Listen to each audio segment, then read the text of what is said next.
Hello दोस्तों। आज मैं आपके लिए लेकर आया हूं चलावे कि दो सच्ची घटनाएं तो बिना वक्त बर्बाद किए। चलिए पहली कहानी शुरू करते हैं। ये उन दिनों की बात है जब मैं एक मजदूरी का काम करता था।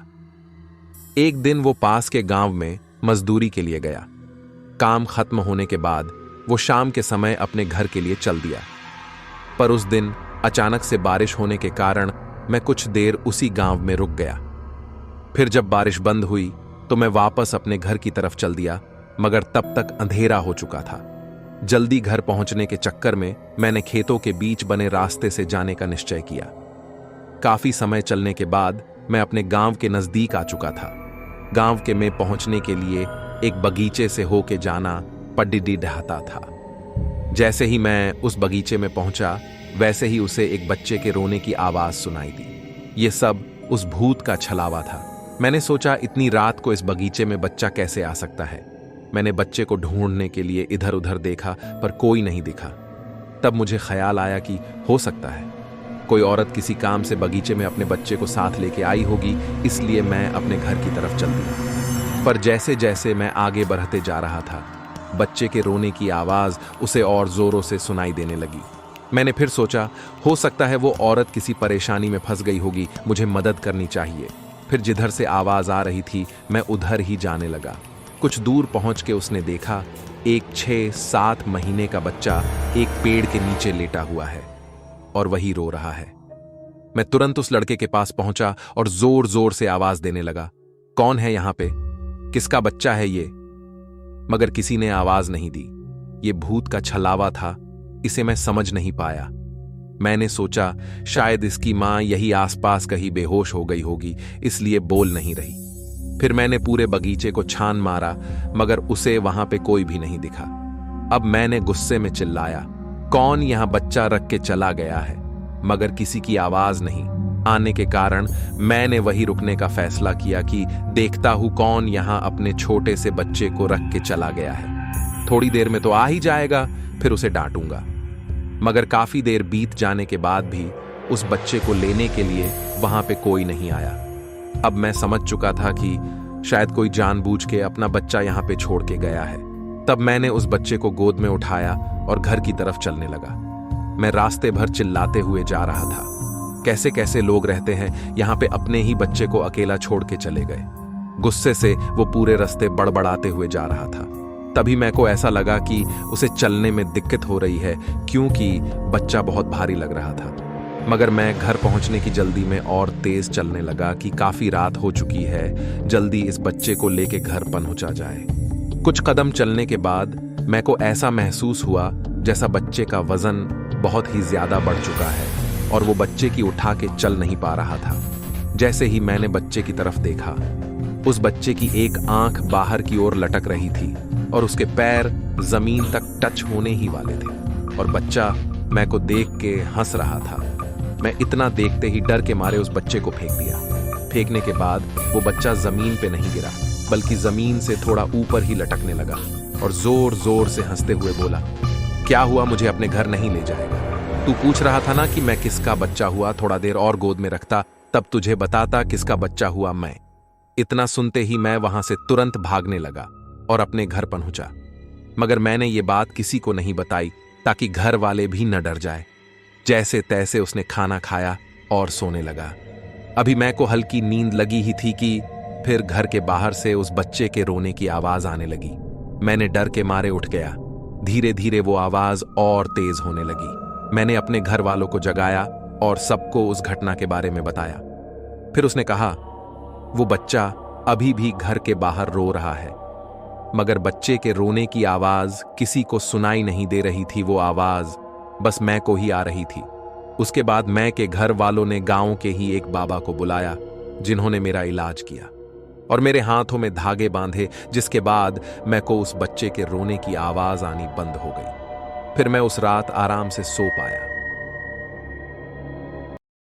बात उन दिनों की है जब मैं अपनी बहनों के साथ सर्दियों की छुट्टियां मनाने अपने गांव गया हुआ था। मेरी ही तरह और बच्चे भी गांव आए हुए थे। गांव में सर्दियों में काफी चहल पहल हो जाती है। गांव में काफी भीड़ भाड़ और उत्सव जैसा माहौल हो जाता है।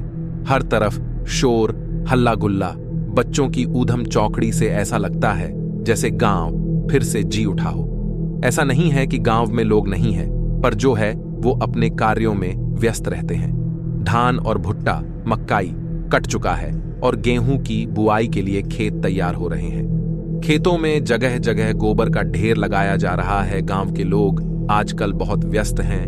बच्चे, महिलाएं सभी गोबर उठा उठाकर खेतों में ले जा रहे हैं ताकि खेतों को ज्यादा खाद मिल सके।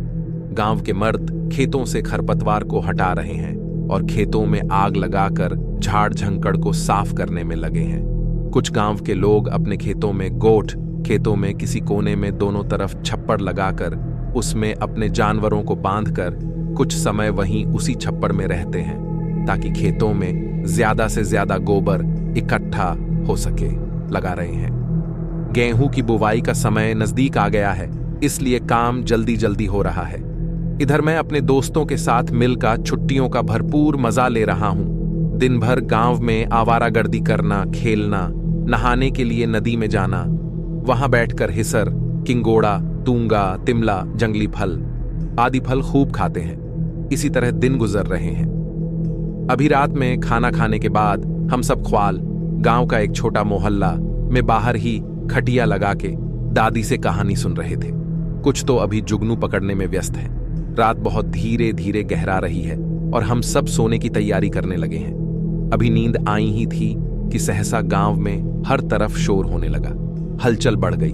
सभी उठ गए कि आखिर क्या माजरा है। बुजुर्ग आपस में बात करने लगे और हम सब बच्चे डर के मारे अपने अपने माता पिता, दादी, दादा, ताई से चिपक कर रोने लगे।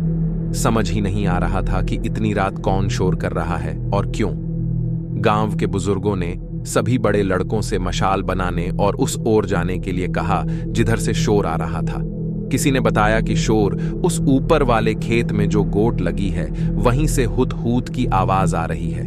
किसी ने बताया कि वो गोट तो गिरीश की है और शायद वो मुसीबत में है। सभी बुजुर्ग आपस में मंत्रणा कर रहे थे कि कैसे गिरीश को बचाया जाए और हम सब सुन रहे थे कि कोई गांव का गिरीश भाई संकट में है, पर समझ नहीं आ रहा था कि उन्हें आखिर हुआ क्या है और किस तरह से वो संकट में है। अभी हम बुजुर्गों की बात सुन ही रहे थे कि एक जोर की आवाज गूंजने लगी कि उसे केरी, गांव की लक्ष्मण रेखा जो गांव को बुरी बला से बचाती है, की तरफ ले जाने का प्रयास हो रहा है और अगर उसने उसे केरी के बाहर ले गया तो फिर उसे कोई नहीं बचा सकता।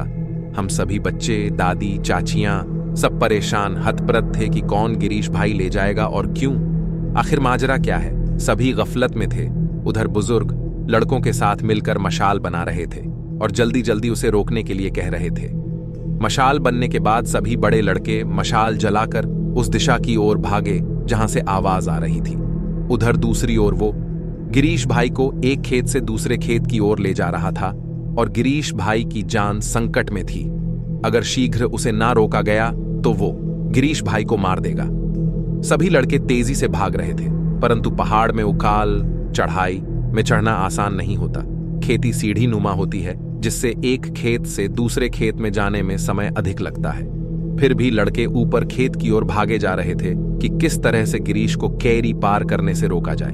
इधर गांव में सभी महिलाएं, बच्चे, बुजुर्ग डरे परेशान उस ओर देखे जा रहे थे। मैं बहुत डरा हुआ था, अपनी दादी से चिपका हुआ था और पूछ रहा था कि दादी क्या हुआ।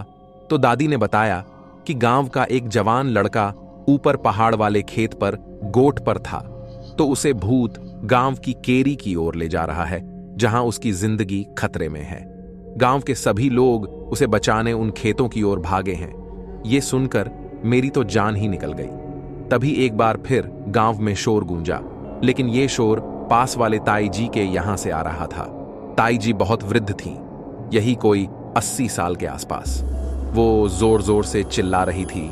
सभी उधर भागे तो देखा कि ताई जी की शरीर में देवी आ गई है, उनकी आंखें लाल हो गई हैं, उनके वृद्ध शरीर में जान आ गई। ऐसा लगता है वो अपने पैरों में खड़ी थी, जबकि बिना डंडी के ताई चल फिर भी नहीं सकती।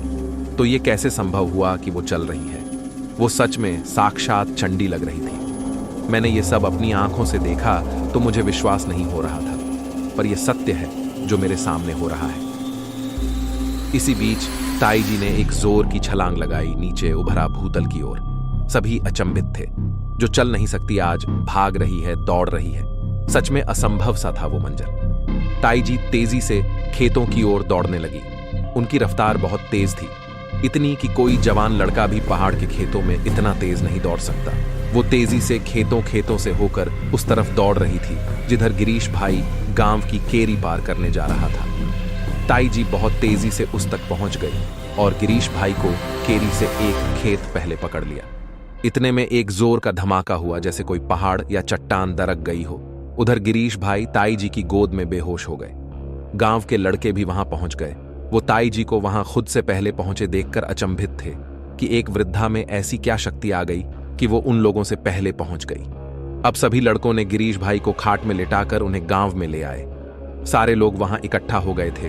ताई जी गिरीश भाई के सिर को सिर की मालिश रही थी और कुछ बुदबुदा रही थी, मानो कोई मंत्र पढ़ रही हो। कुछ लोगों ने गिरीश भाई के मुंह में पानी के छींटे मारे, जिससे वो धीरे धीरे होश में आने लगे। सभी खुश थे। मैं भी वहां अपनी दादी के साथ ये सब देख रहा था। गिरीश भाई पूछ रहे थे कि उन्हें क्या हुआ। उन्हें सच में कुछ याद नहीं था। वो बहुत डरे, सहमे से लग रहे थे। कुछ लोगों ने उन्हें आराम से उठाकर बैठा दिया। फिर लोगों ने उनसे पूछा कि तुम्हें कुछ याद है कि क्या हुआ तुम्हारे साथ। तो वो लड़खड़ाती आवाज में बताने लगे कि रात को खाना खाने के बाद वो उबला भुट्टा खाते खाते अपनी गोट की तरफ पहुंचे तो तब सब सामान्य था। फिर वो अपनी खाट पर लेट गए और भुट्टा खाने लगे कि उनकी गोट के पीछे वाली छप्पर में कुछ हलचल सी हुई। तो वो ये जानने कि कहीं कोई गाय, बैल या बकरियां, ढेबरा, भेड़ अपने रस्सी से खुल तो नहीं गए। छप्पर के पीछे भुट्टा खाते खाते चले गए तो क्या देखते हैं कि एक ढेबरा, पहाड़ी भेड़, ऊपर वाली खेत की ओर भागने लगी है। उन्हें लगा उनका ढेबरा शायद रस्सी से खुल गया है और वो उसके पीछे ऊपर वाले खेत में उसे पकड़ने दौड़ने लगे।